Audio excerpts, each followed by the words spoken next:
भाई सोमनाथ झा सोनू जी मुखिया के उम्मीदवार है तो अपने सबसे आग्रह जे आई बेर हिनका अपन बहुमूल्य वोट दऽ कऽ हिनका विजय बनाओ। गलियान गलियान घूमै छथ सोनू बाबू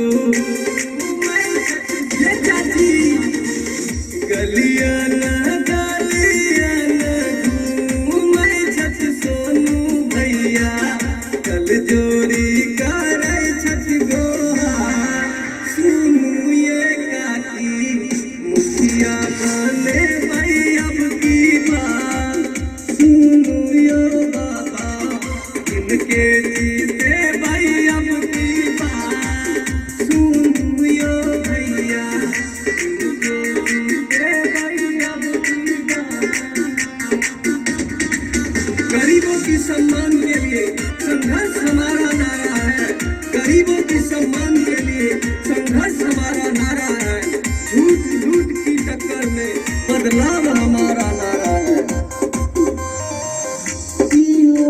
निराश होयब चारों ओर विकास होयब घर का पंचायत में रोड नाला पास होयब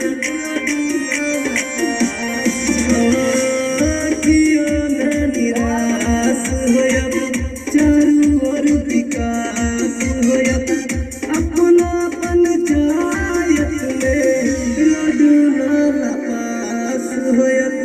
गलियान गलियान घूमै छथ सोनू भैया गल जोड़ी करै छथ गोहार सुनू यो भैया इनके जीते भाई अब की बात सुनू यो बाबा मुखिया बने भाई अब की बात मुखिया बने भाई अब की बात।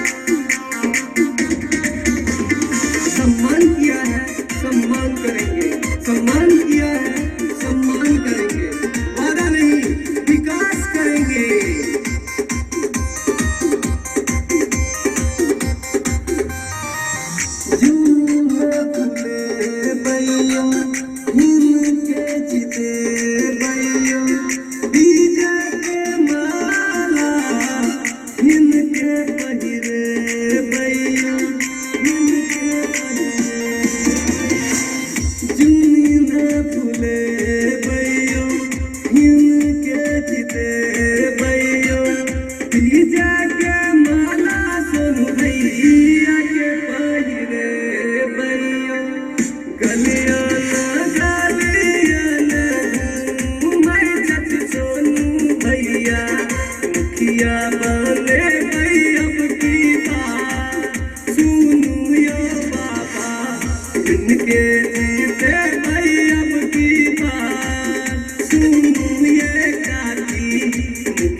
जी हाँ, आप भी चाहते हैं अपना प्रचार गीत बनवाने के लिए तो आज ही संपर्क करें Ranjit digital recording studio Jajuar.